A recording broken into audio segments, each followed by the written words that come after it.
Welcome everyone to another exciting, informative edition of Making a Difference on TV. A very special show this week because I've got a couple of the guys on my son's ski team, Ray and Luke. They live in Ontario. They can introduce themselves in terms of where they're residing and stuff. But very brave guys have agreed to come on and talk about stuff. So that's pretty cool. So why don't we go there? Other questions. All right. So let me just ask you. Just tell me a bit about yourself. Where you live, and we'll just keep to the topic of the freestyle to start with. Like, what was your rise? How did you get on the team? All right, so I'm Rylan from Chatham, Ontario. I'm 17 years old. I identify as a male. I got into skiing. I love it. In this day and age, you have to say that. Love it now. So I got into the sport when I was about. I started skiing when I was 2. Got into freestyle skiing when I began skiing moguls and started skiing park after an injury I had in the moguls. I started skiing park when I was 14, 17 now. This is my 3rd year on the Ontario Park and Pipe team. And yeah, should be a good one. All right. But how did you get on the team? Tell them about the competition, like the levels, that kind of stuff. So coming from moguls, actually, I had no results in. So I applied through what they call a wild card. I submitted a video to FSO, which is Freestyle Skiing Ontario, and they, I guess, analyzed my video, and based on the skills I had, accepted me onto the team. So I had no results in slopestyle skiing before. Go for it. All right, so I'm Luke Lambert, and I'm from Horseshoe Valley, Ontario. So this is my 4th year on the Ontario Park and Pipe team. And I guess, yeah, I started skiing when I was probably 7, and I started with racing. And then racing is not for me, and it's kind of for people that like to go fast and not be cool. So I got into freestyle, and that was pretty much, I don't know, when I was like 11 maybe, and I'm 17 now, turning 18. And yeah. And so I guess, yeah, I got here by doing well in competitions like Canadian Opens and stuff. So now we're here, boys. Okay, so you both know about Making a Difference TV. Do you think it has any merit? Go for it, right? So yeah, I'm always one of those guys. I'll be the first person to question what we are made to believe. Thinking outside the box. So Bri, props to you, for starting that channel, thinking outside the box. Sharing the ideas. But after multiple talks with you, I have concluded that some of your beliefs may not be backed up by factual evidence, which is all right. They're still your beliefs. And I like to get into some of your conspiracies. They're kind of fun to talk about. I don't know how valid they are. But one thing I definitely do support you on is your views on the plant, your views on hemp. It's pretty exceptional plant, and there's definitely many medical benefits to that plant, and that's good stuff there. So yeah, Luke, take it away. Bud. All right, so I think Making a Difference has a very good mission statement in the sense that they want to, like, you guys as a collective group want to make the world a better place for the next generations to come. And however, I don't really feel it's necessarily helpful, and here's kind of why. So you propose issues that don't really have any scientific or statistical evidence to back them up. And there's no, like, all the issues that you present should be more related to our, like, generation instead of some of the older stuff. And I also believe that you make it very difficult for people to understand your ideology and your beliefs, just kind of due to most of them being conspiracies. So I would say I think it has a great mission statement. However, I think it falls a little short in the actual ideology part. That's where I'm at. Yeah, I mean, geoengineering and chemtrailing, is that one of the issues you think is one of the many for sure? Chemtrails, I think, is a little far out. Yeah. Mm-hmm. Do you want to, I don't know, like, I would say chemtrails for me is a little far out.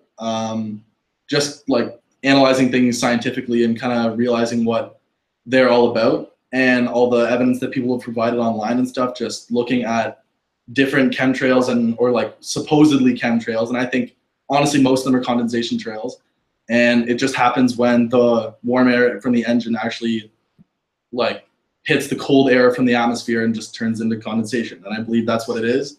And I believe that when the atmosphere gets like more humid, the chemtrails are more present and kind of turn into clouds rather than just streams. So I'd say most of them are condensation trails rather than what people believe to be chemtrails.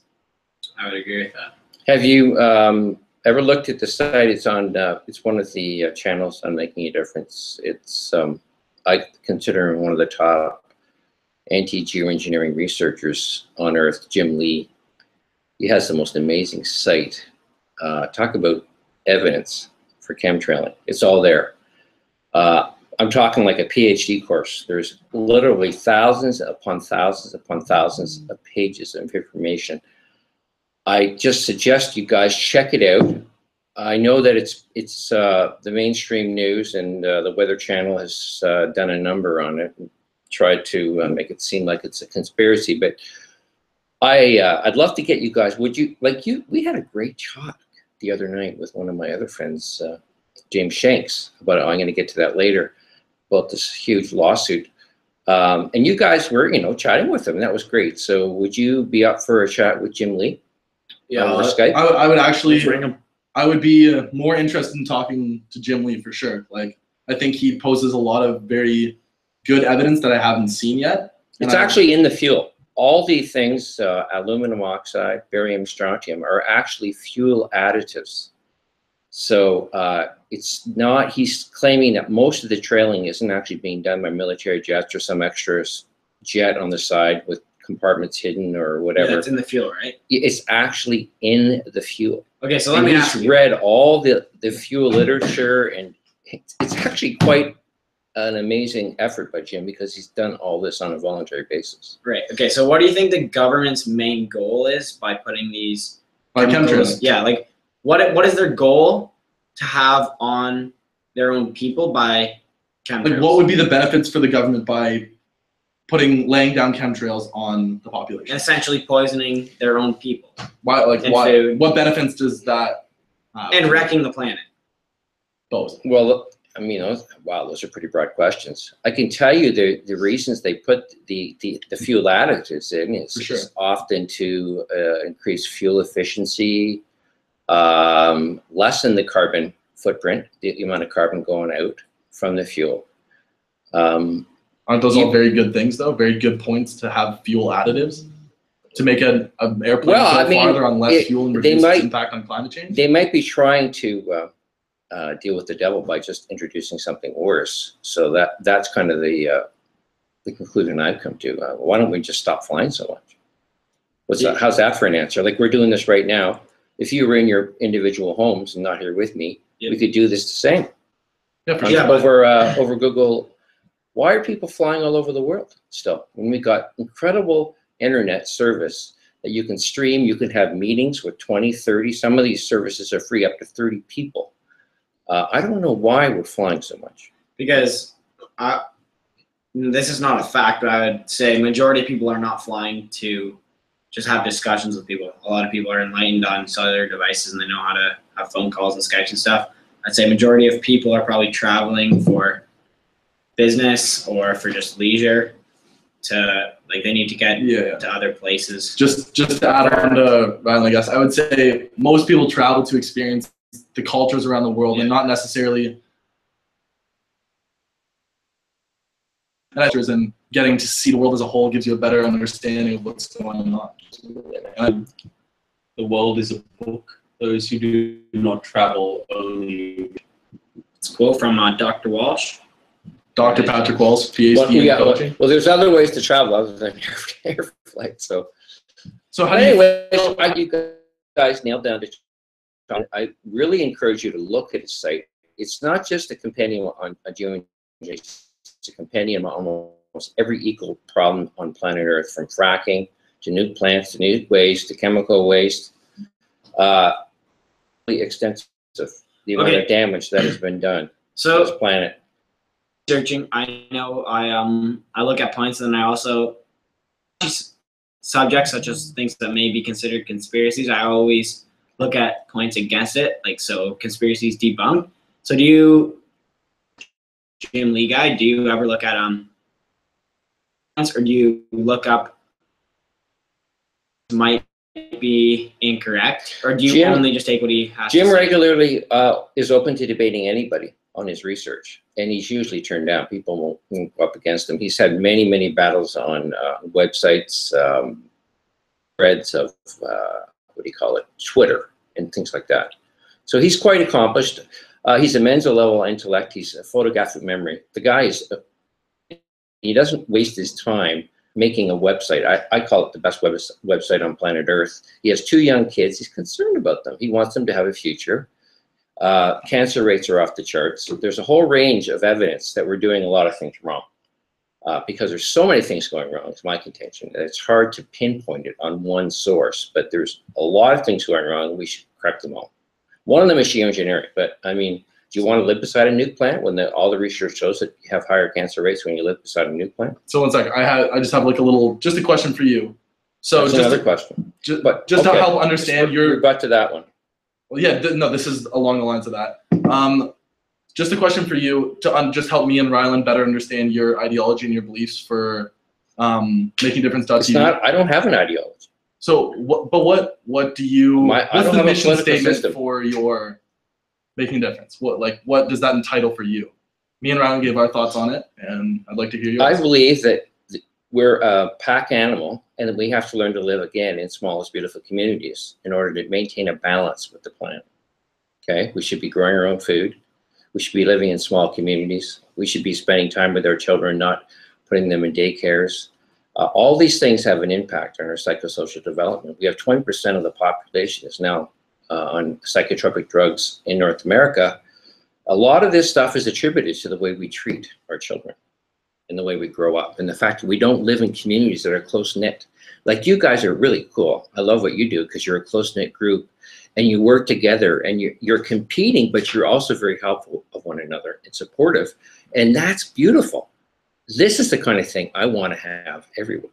So that's why I love what you're doing, guys. I'm very supportive of what you do. I come out here and I help you out. Yeah, we thank you for your service.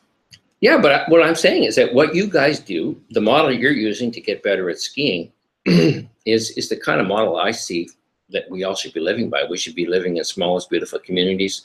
You can't have a democracy in a group of 33 million people. You need smallest beautiful communities.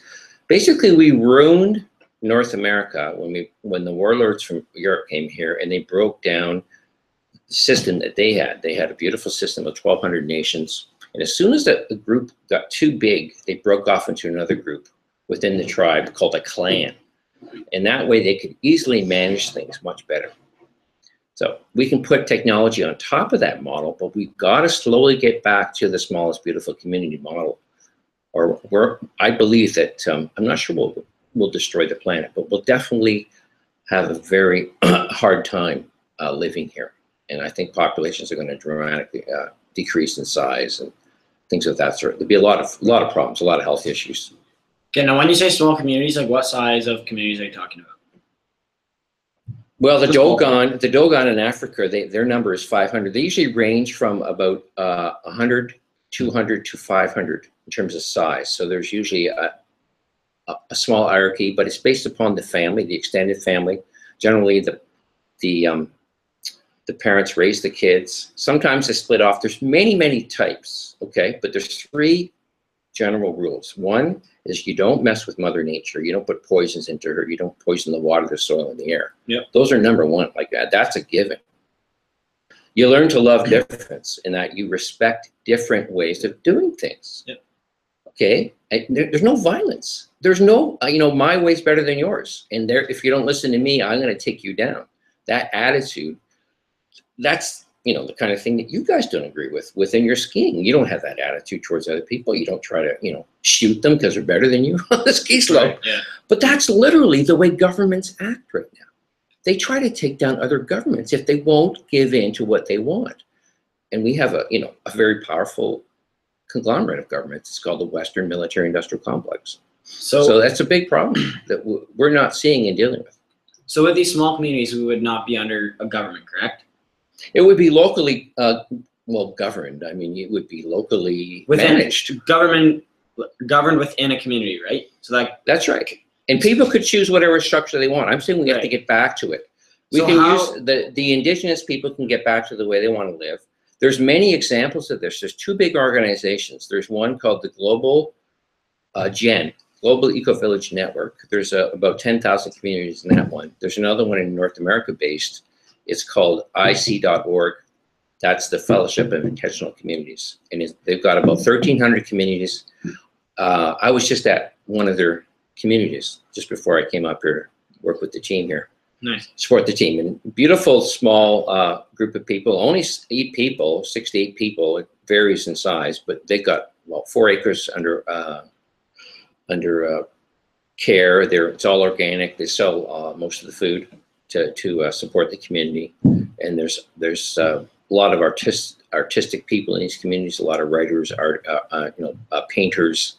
I mean, there's a whole range of things going on in these communities that I really support. And I think it's good for our consciousness and our fulfillment of our individual talents to live in these communities. Because instead of watching TV and, goofing off, which is kind of what you guys specialize in when you're out skiing, you're actually creating something that's beautiful and wholesome and important for your community and for yourself.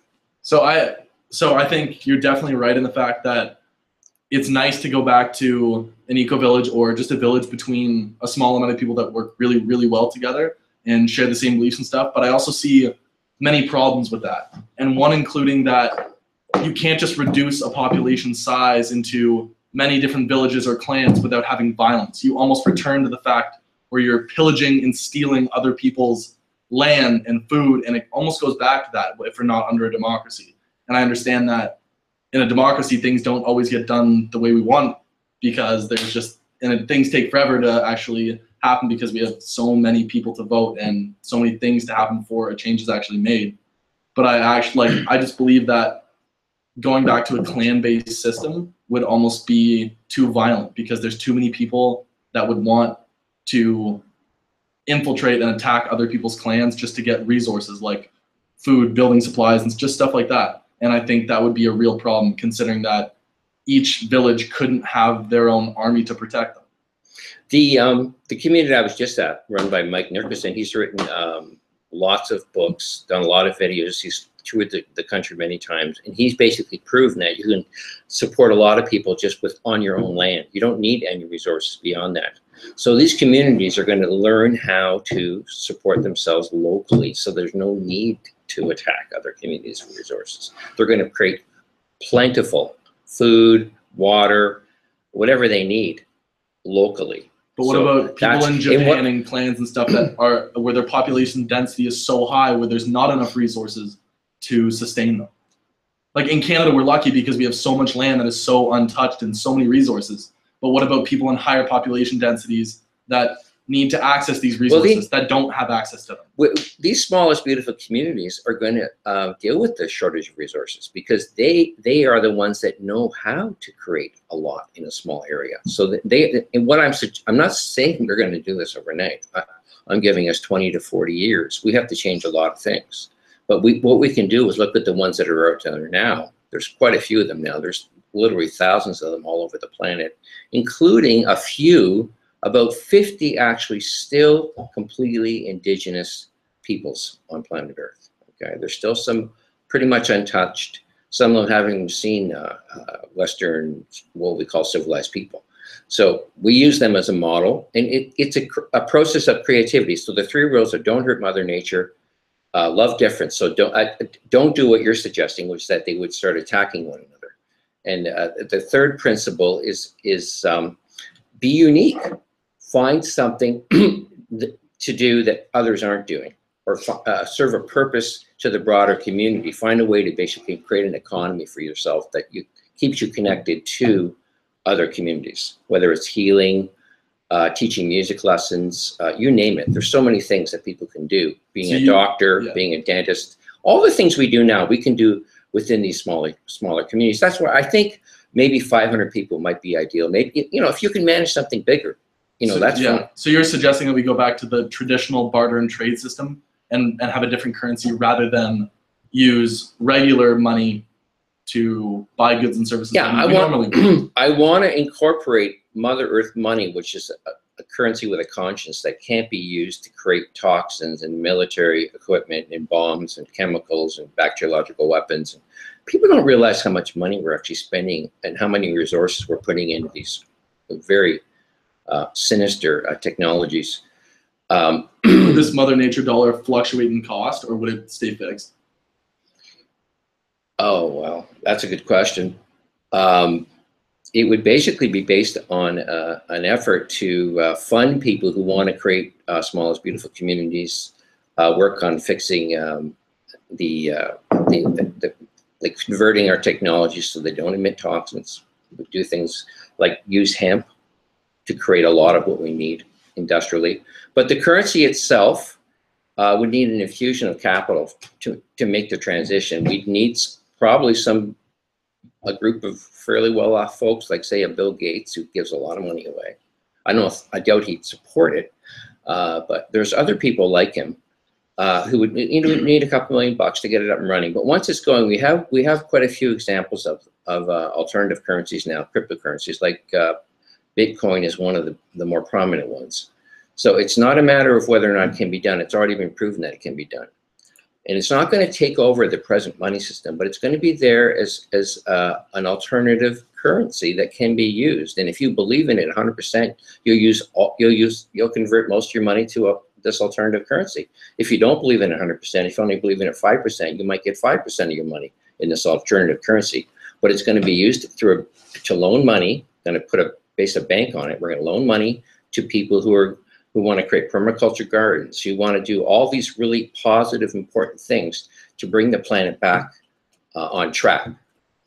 So before we get too far into this whole currency thing, one question about the little mic. I know Luke asked a lot of good questions about the alternative currency, but they've been proven to be effective. We'll go back to the currencies, but one question I have about these small communities is, so if they're not under a legitimate government system, where are you going to get the infrastructure to pay for things such as medical and hospital costs and those kind of things? Well, basically you do with less, and because you eat good food and you drink good water, there's a lot less need for medical. And you basically, one of the most powerful medicines on earth is the hemp plant, is cannabis. And it's been proven. I'm not sure you've seen this video that just came out. A friend of mine, Eric Rice, has got some excellent documentaries. Okay, but if I tear my ACL, hemp isn't going to fix my torn ACL. I was out in the community playing with the kids, bonding, playing soccer, and I tore my ACL. So without having a legitimate community, we're in a little hick community of 200 people, how am I going to get my knee fixed? Because we're not going to have structured hospitals and stuff, because we're pretty much living in the I'm not talking about tearing down all hospitals. Like I say, it's a 20 to 40 year transition. So we're going to train. But ideally, you're talking about at the end of that 20 to 40 year term, you would be in your reality. I'm pretty sure that you could have enough facilities to repair something like an ACL. So let's just say I've had my knees operated on. But did you use Hempcoin to buy them? Buy those operations? Did I use what? Hempcoin to buy those operations? And could you have in 20 years? And was the operation just smoking a doobie? And I'm not sure everybody that was in the room needed to be there. There was like 10 people in there for a knee operation. I was kind of shocked, actually. So one second, I do think that we can do these things. There might be, like, I'm not an expert on natural healing for sports-related injuries. There might be, ways of healing them that I'm not aware of. I'm not an expert on that area. I do know that cancer, very debilitating, death, threatening diseases.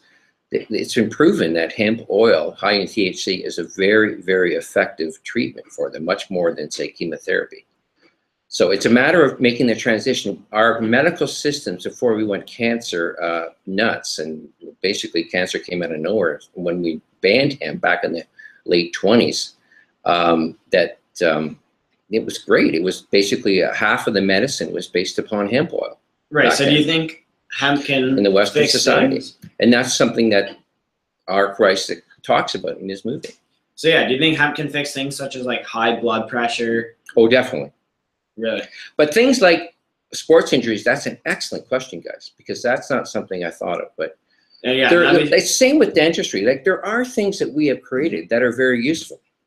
One of my a guy I have a lot of respect for. He's a Western shaman, so he spent a lot of time studying people who live right off the land, like people who are culturally still connected to the jungle and to that indigenous lifestyle.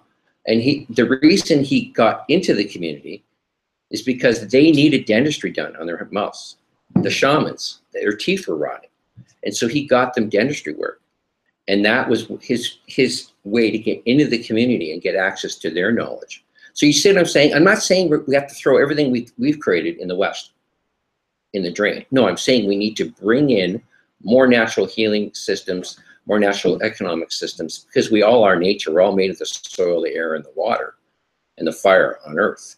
So we need to just conform and align ourselves back with these systems. And we can use the technology. There's lots of great technology out there that we're not using. There's engines that can run on water. They've already done it. I've posted about a guy in Brazil who's got a motorcycle that runs on water. He can go hundreds of miles on water. So now, we don't need to use oil and gas. That's another thing hemp can do. You can use hemp diesel instead of oil and gas to run our cars. So it's like I just want to touch on two topics. The next question. With the water and stuff, water is not an abundant resource we have this day. Like in these days, we have a lot of water, but not a lot of clean water. And I think he used dirty water. He showed it would work on dirty water. He threw in this sewer water too. I was shocked. So your 20 to 40 year plan, there's something that I just see very fundamentally wrong with that. And that is the currency. And that's where your economy is going to be based on. And if you don't know what No, it's a transitional currency. It isn't going to be 100% because it would never be accepted. Transitional currency is right still away. the same as a regular currency. Like it doesn't change. No, it doesn't have to become the dominant currency. I would think 5 to 10% of people using this money. So then if I was making my money in US dollars, why would I want to switch to a hemp coin that's worth pennies to my US dollar? Well, like if I could buy healthcare and a bunch of other stuff with my US dollar, what would make me switch to like a hemp coin? That's because we can't trust governments and big business to fix things. But we have to do it ourselves as people on planet Earth. But it is like you just said, dentists. People go to school to study dentists, and those universities that people go to school in are funded by the government, and which means they're therefore learning their practices. So you're saying just throw all that away because that's... No, I didn't say that. I said actually dentistry was one of the good things that had developed in the Western system. But you don't believe in fluoride. No, and that's what protects your enamel on your teeth. That's actually the best protection is not eating sugar and junk food. But natural sugar still comes from the land. And that's still awful for your teeth. It still erodes the enamel and... No, it's been proven in many studies that fluoride actually lowers IQ. Harvard studies have shown that. Harvard studies. Yeah, we can get into that. I can get you through. Oh God, there's people who are fighting with cities to get fluoride out of the water. So I can introduce you to them too. They've really done their homework too. Okay, let's get to the next question. Next question. I sent them 5 questions ahead of time, folks, because their coach said that's a good idea, and I thought, yeah, that's fair. He's actually sitting here listening to the interview. So what do you think is the most pressing issue on the international stage right now, be it political, economic, or environmental? Okay, so I found this question a bit difficult to answer. My answer wouldn't necessarily be the most pressing issue, but I think the biggest issue in our world right now is hands down religion. It's probably the most poisonous thing on this planet. It's created wars, huge barriers between different countries, people's ethnicities, and yeah, it's killed a lot of people. Religion's one of the worst things in my opinion. No, yeah, well, this isn't a right or wrong question. It's just an entry point for you guys in terms of your level of awareness and what you believe in. I mean, and now you got to start somewhere. Yeah, I would definitely second Ryland's opinion on religion, and I believe that it's caused the majority of the wars we've had today. And I think that's part of the reason why the United States went into Afghanistan, due to the fact that the whole Taliban religion thing and radical Islamic terrorism is such a threat in our planet today. But I believe that the most pressing issue is climate change today. And that's something that everyone faces and is inevitably going to have to deal with. Well, that's beautiful, because that's the guy I just stayed with who has this beautiful intentional community. Mike Nickerson has written extensively on that issue, and he would completely agree with you. Yeah, for sure. And I think, and he's saying his solution, the only one that will ever work, is if we learn to live in harmony again with the mother and stop pulling more out, stop pulling resources out that we can't manage. So it's best to do it locally. 90,000 ships spewing acid rain into the oceans is killing all the phytoplankton. 73%. This is the fact, guys. 73% of the phytoplankton is gone now, and that creates oxygen for us, also for the fish, and decimating fish stocks all over the planet. In my opinion, I mean, I'm sure there are other reasons, but yeah, for sure. So I like those two answers. I agree. Are you concerned about the? Do you separate spirituality and religion, Rylan? Did you understand that? Yeah, I would separate them. I'd say in scenarios they can go hand in hand, but yes, as a rule, I'd probably separate them. I think both are kind of out there, in my opinion, but I'd separate them. Again, you're saying that people, that gets back to my point about people not loving difference. Hey, you want to be a Christian, you want to be a Muslim, you want to be a Jew, you want to believe in the Vedic system, but we can't force our views on other people. That's where it comes to loving difference. Is that your concern with religion? You think it's created a lot of conflict? Yeah, that's exactly that's a huge concern. Yeah. The conflict it creates and the many because people say, hey, no, I'm right. You're wrong, so I'm going to kill you. Yeah. I mean, it's insane. It's absolutely insane. We're the only species that does that. Have you ever sat down? I find this amazing. A bird feeder. Watched like 10 birds wait their turn to get on the bird feeder. It's absolutely amazing how intelligent, basic things like birds are. Well, of course, we assume they're basic, but they're actually pretty intelligent. Okay. Last question before we get to the magic. Luke's a great card. Oh no, I'm not ready for that yet. Cards are upstairs. I gotta wait. Oh, okay. You don't want to do a card trick? No. I think we should go back to the whole. I want to touch on the eco villages again, just because I think it's a great idea. But you said that. Remember, I'm not saying overnight. I'm saying 20 to 40 years. Yeah, and that's a long-term period. And I'm not going to force it on anyone. I'm just suggesting it as a big solution. I have many solutions. We'd have to go through my whole video called Healthy and Abundant Planet to get to all the solutions. Right? So what would you say is the most attainable solution for us today to transition to your way? I'm not saying everyone will transition. I'm just saying in a perfect world, if everyone were to transition, how would we do it? How would we start? How do we initiate the transformation between our Western society today and how we would get towards those eco-villages that you're talking about? Well, my 5-point plan, we have to get back to loving each other. Okay, if we don't love each other, we don't care about each other, nothing's going to change. The fact that there's so many people starving on this planet and people with a lot of money, like billions, trillions in the bank, are doing nothing to help them. This is a big problem. Okay, so we have to be concerned about our other members of our species. Okay, we have to get to a point where there's a basic standard of life for everybody. Okay, everybody has enough food, and good water, clothes, a place to live. They don't need a mansion. I mean, I'm a minimalist, so I can pretty much live in a tent, but I mean, a tiny home would be a good starting point. Okay. And then we have to get news that's accurate, so it shows all the issues that are out there. That's my 3rd point. My 4th point is the Mother Earth money. I think that that's important. Now, it isn't the only way of getting there. Our friend Jim Shanks was talking about somehow taking down the powerful structures that allow for the accumulation of wealth by very powerful families that are really running the planet right now, I would argue. That's another option, but I think it's going to be hard to get there without taking control of the money. And then the last one is a political party that will basically bring in the principles, the small is beautiful, and deal with the other issues. Okay, all the pollutants, all that kind of stuff. Basically, just ban them. So haven't we seen that with the Green Party in Canada today? They've made some good inroads. They have some good policies in their platform, but they're not dealing with things like the military-industrial complex. So can you elaborate on the military-industrial complex a little bit, and just what you think that our struggle with them is today? Well, basically what happened is that we came here 500 years ago and we militarily defeated the native people here, and that created and they previous to that, they did it all over Europe. So there's powerful factions who basically developed, put a lot of energy and resources into creating weapons that can defeat millions of people. They create armored systems. This is in the old days, but now we've got much more sophisticated stuff. Most of the research we're doing now is going into creating better bombs, better communication systems to target bombs and rockets in more effective ways.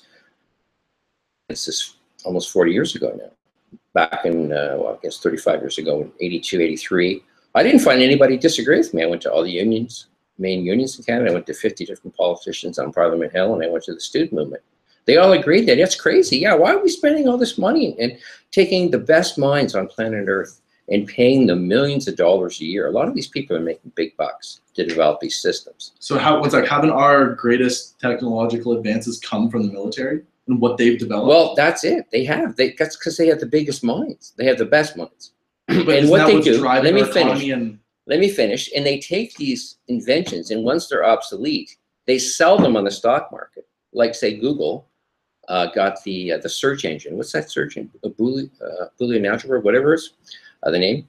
They took that search engine given to them by the military-industrial complex, and then they created Google. And from that, they've become a very powerful technological company. And now they're working on robotics and artificial intelligence. I mean, it's just steamrolling, getting more and more toxic for us. And it's going to get to the point where we're not going to know what's human and what isn't, because they're creating so many mixes of technologies now. From so you're suggesting that we pull back on the technological advances and remove money from the military, where all the biggest minds are, creating I'd like things to that see, are going to help us tomorrow? I'd like to see governments say, hey, let's cut back, let's tax heavily and make that sort of enterprise non-profitable, and take those same minds and put them into fixing the problems we have, whether it's we have to deal with a lot of leftover uranium deposits and toxic waste from uranium alone. Then we have to replace all the chemicals we're using in agriculture. We can stop using them, but we have to find ways of bringing the land back. It's killed all the microorganisms in the soil. I mean, the U.S. is the most advanced in terms of toxification of their environment. 85% of the fields in the U.S. are GMO now, which is really devastating for the biosphere. But does GMO not provide more crops with less water, using less land, and actually being able to feed the people of the world, considering we're a huge expanding population? 300,000 farmers killed themselves in India when they converted to GMO cotton. So I think there's a lot of people. 300,000 suicides. Yes, yeah, and they stole their land because it's very expensive, and it's not. Natural forms of farming are very cheap because you basically use what's available. You start using expensive seed, chemicals, fertilizers, and they've actually gotten to the point where 94% of the seed has been destroyed by these business-oriented farming industries like Monsanto, Syngenta, the seed. It's all, they're trying to take control of the seed, which is the fundamental basis of our food production system. 94% of the seed has been destroyed, all in the interest of taking control of it, because they don't want people to have access to seed. They want to be the ones that make it and sell it. This is the model we've been brought up on, and it's got to stop. Or we're going to stop, because there ain't going to be anything, or we're going to mutate into something like a boar. We'll be half human, half machine. That's the future. Have there been any studies in the last 20 years that have shown that GMOs are bad by actual research companies, and not just some Jim Lee guy on his website, some one guy with a PhD that you put all this trust into? There's a great movie called Seed. I just want to talk about what you think about, not like. Good movie Spider-Man too, right? I just want to ask you what these you are very believe about respected, GMOs. very respected PhDs. Like my point of view is that what I tried to do on Making a Difference is bring together the top people in each field. So I'm basically a networker. I can't get into the intricacies of the chemistry of how the genetics have been messed with. Okay, that's So not my are you area. promoting mass population decimation because we can't feed people without GMOs? Oh no. There's no way we can feed 7 billion people with half the crop yield that we would get with non-GMO seeds. It's not impossible. True. There are absolutely advanced impossible. natural farming systems that are much more productive, and they don't kill the soil. Guess where they came from? The military, which you don't believe in, because those are the people that have given us the major technological advances that have allowed us to do what we do today. It's funny because there are people in the military who know how to do things natural. I've met some of them. But it's a very, very small percentage, and it's usually if and when a country is bombed into Bolivia, and then they learn to set up support systems for those people that are left. So there are people who do know how to, start farms and whatnot in the military, and some of them know about things like permaculture. That's something that you guys, I'd like to explore with you guys too, is permaculture, because that's a fairly new growing system that is very abundant and very, very productive. And very no chemicals, nothing toxic. Very little water is needed because you use the right plants that will grow, and they complementary grow, and you have 7 layers of agriculture in one spot. Okay, and another thing with the eco villages.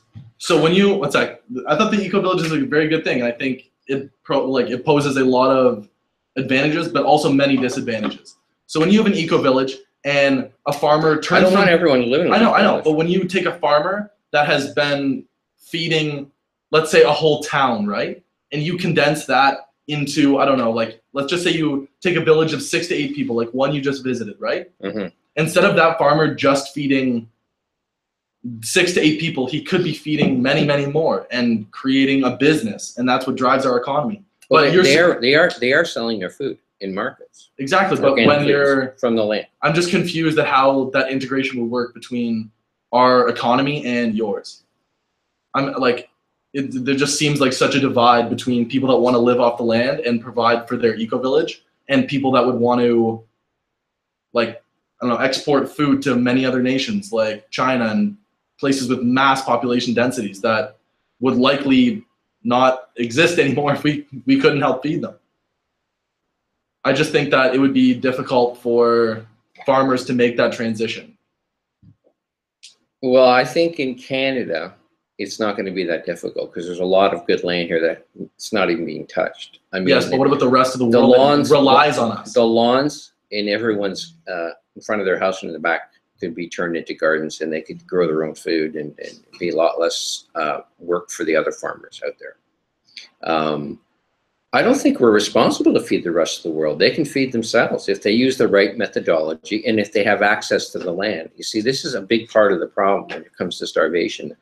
One of the first books I read about poverty was a book called How the Other Half Dies. It's written by Susan George, a well-respected food economist, and she wrote this book, I think, back in the 60s. And basically, she concluded that the main reason people are starving is because they don't have access to land, and it's been taken from them by people who want to run these big farms, these big agribusiness organizations. And that's been a trend in North America, is that they've bought out the smaller guy, and then they've made bigger and bigger. And we've seen this in every industry, including the guy trying to run a restaurant, a family restaurant. I mean, they've been decimated by the McDonald's and the Tim Hortons and the Burger Kings, and so it's creating less and less choice for people, and then it leaves them with the minimum wage job. So this is not an economic model that we want to follow, in my opinion. Is this economic model not called a free market, and that's how we're able to